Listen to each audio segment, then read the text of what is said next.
Hola, buenos días, bienvenidos al curso online de español. Me llamo Carlos Izquierdo Tobías y soy ex profesor visitante de Jamia Millia Islamia en Nueva Delhi. Ahora nos encontramos en el módulo 2 del paper Historia de la literatura hispanoamericana 2. El título de este módulo es El siglo XIX, parte A, entre neoclasicismo y romanticismo. A comienzos del siglo XIX, la literatura hispanoamericana comienza a mostrar los desencuentros y asimilaciones entre la estética del neoclasicismo y las nacientes formas del romanticismo. Sucede esto en un momento en el que las letras se incluyen en el movimiento político que busca la emancipación de las colonias y el establecimiento de naciones soberanas. Por esta razón, José Miguel Oviedo considera que la literatura de este periodo es una literatura comprometida.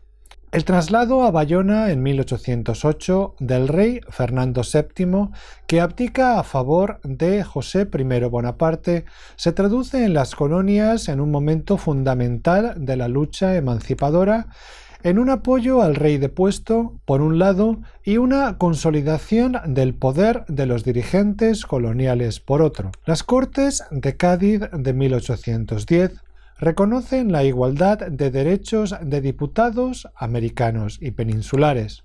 Sin embargo, cuando Fernando VII regresa al poder en 1814, lo hace imponiendo un régimen absolutista que termina avivando el fuego de la lucha independentista.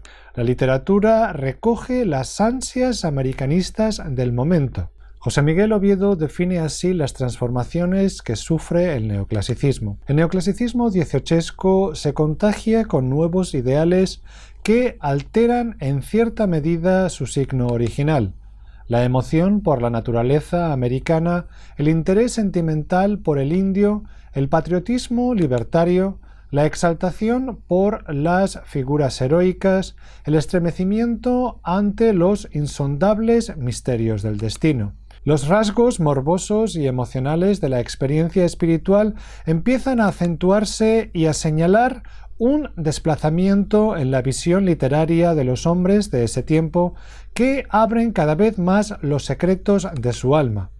El sesgo confesional e íntimo de su expresión es notorio e introduce el elemento subjetivista y aún egoísta que comienza a definir el periodo. Es esta una época en la que los hombres de letras y los líderes políticos se inspiran mutuamente y en la que el romanticismo es aún una noción débil, pero que en las décadas siguientes será la base de la literatura. Es esta una época en la que los hombres de letras y los líderes políticos se inspiran mutuamente y en la que el romanticismo es aún una noción débil, pero que en las décadas siguientes será la base de la literatura. En las secciones siguientes veremos los diferentes modos en los que convivieron el neoclasicismo y las actitudes prerrománticas. Comenzamos hablando de José Joaquín Fernández de Lizardi. El mexicano José Joaquín Fernández de Lizardi destacó en la novela y el periodismo. Quizá el primer novelista moderno en desarrollar temas hispanoamericanos, Lizardi buscó modelos en la picaresca, ya en desuso en la metrópoli, en una literatura de carácter ejemplarizante. Sin embargo, sus inclinaciones prerrománticas se dejan caer en sus novelas Noches tristes, imitación de Noches lúgubres de José Cadalso. Su profesión de periodista le permitió acercarse a la realidad del momento y desarrollar instrumentos de análisis de la misma. Oviedo nos recuerda la importancia del periodismo en este siglo y cómo esta misma relevancia revela cambios en la sociedad criolla. El mecenazgo se iba eclipsando y había que escribir para comer. Lizardi fue un reformista moderado que no responsabilizaba al orden colonial de los males de su sociedad. No comulgaba, por tanto, con el sentimiento antihispánico y ultranacionalista de los criollos ilustrados mexicanos. Respondió a su tiempo no como político, sino como poeta, periodista y novelista. El primer poema que se le conoce es Polaca, en honor de nuestro católico monarca, el señor don Fernando VII, en el que podemos ver su actitud hacia la corona. También escribió teatro como el Auto Mariano para recordar la milagrosa aparición de Nuestra Madre y Señora de Guadalupe, o el unipersonal de don Agustín de Iturbide, emperador de México. Mucho más relevante fue su prosa periodística y narrativa. Lizardi fundó, dirigió y colaboró en varios periódicos en los que no solo comentaba sobre la sociedad de su tiempo, sino que además servía a los objetivos ilustrados de informar, educar, entretener y criticar. Por su trabajo periodístico, el mexicano sufrió censuras, persecuciones e incluso llegó a ser encarcelado. José Miguel Oviedo destaca el trabajo de Lizardi para el periódico El Pensador Mexicano, al que Oviedo considera una obra personal de Lizardi. El espíritu crítico de Lizardi, reflejado en tal publicación, no recibió siempre la apreciación de tanto autoridades coloniales como líderes rebeldes. Junto al Pensador Mexicano, folletos y otras publicaciones muestran a Lizardi como un agudo observador y comentarista de la actualidad, un talento satírico y un amable moralista preocupado por la dirección que su país debía tomar para alcanzar los fines que se había prometido a sí mismo. Con la restauración de la Inquisición en 1814, el mexicano, considerado enemigo de la Iglesia, tuvo que terminar la publicación de su periódico.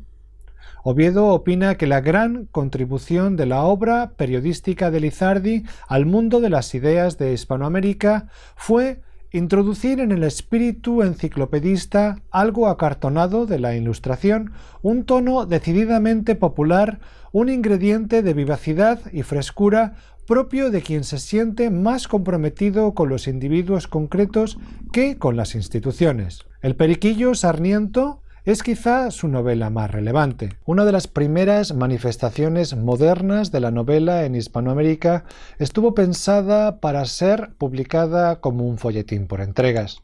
Desafortunadamente no se pudo imprimir completa debido a la censura. Solo apareció íntegra póstumamente en 1830-1831. La trama está protagonizada por el mismo narrador del relato, que nos hace saber de su difícil vida muy al estilo de la picaresca.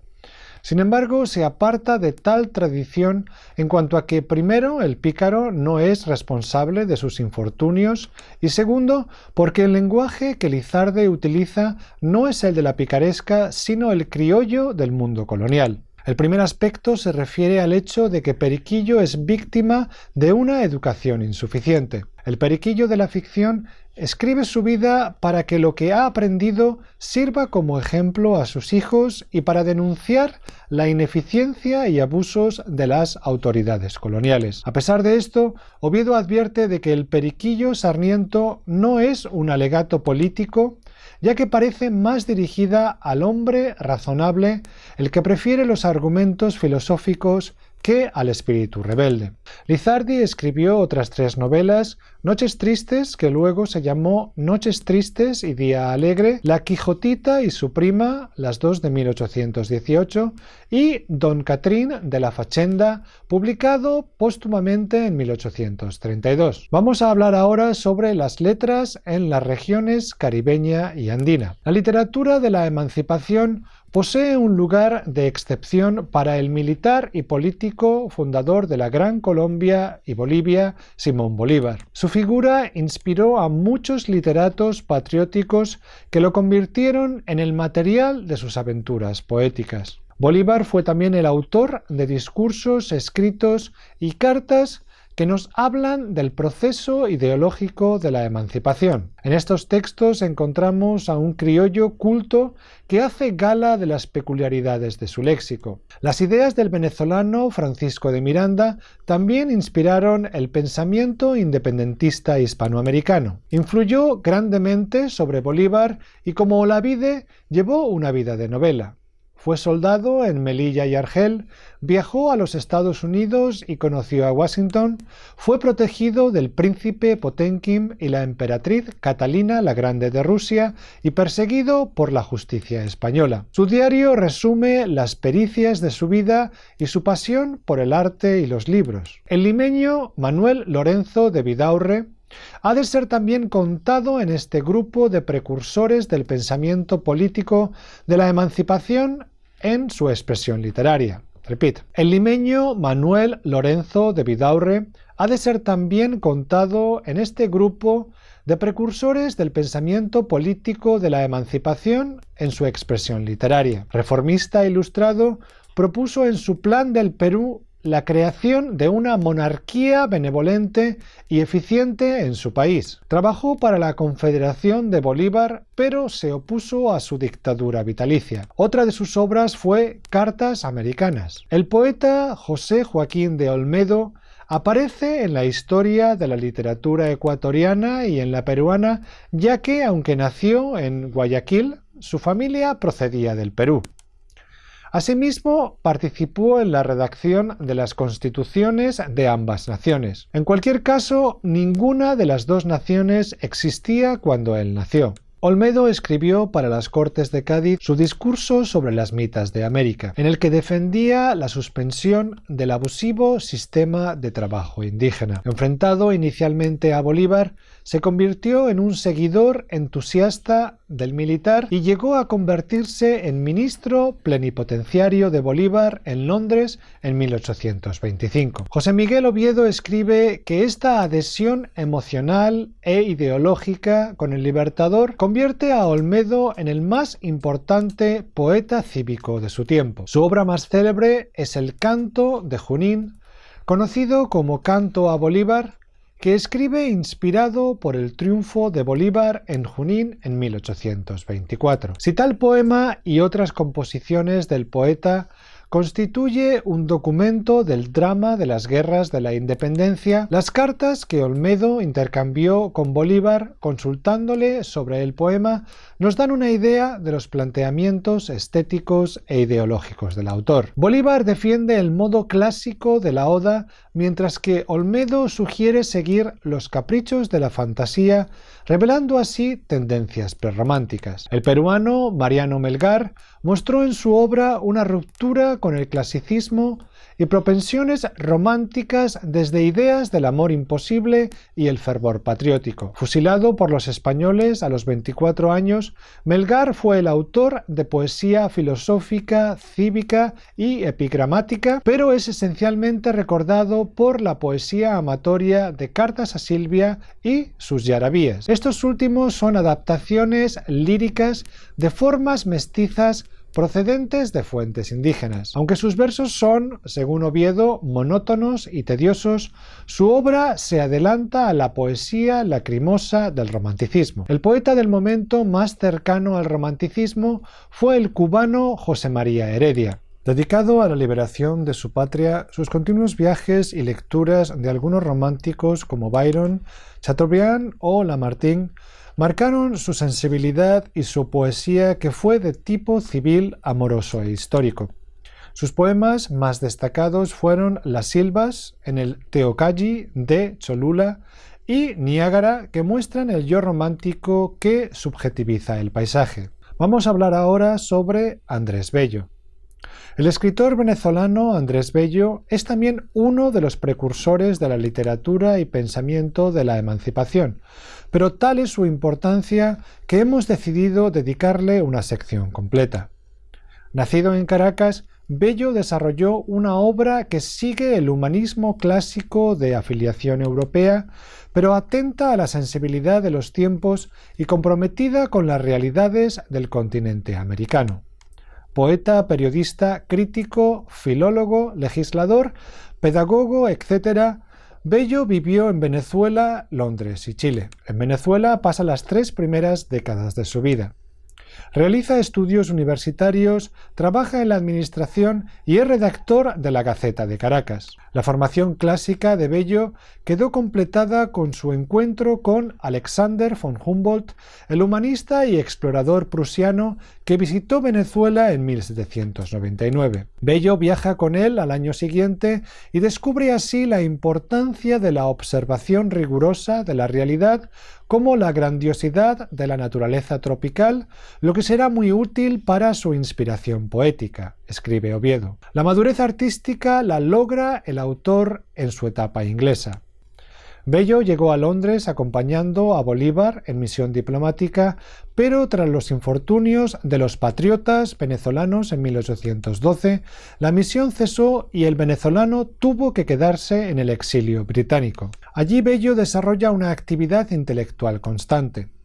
Mientras estaba expuesto al espíritu romántico inglés, trabajó para la legación de Chile y la de Colombia, escribe sobre el poema del Mío Cid, se encuentra con los exiliados españoles Blanco White y José Joaquín de Mora, etc.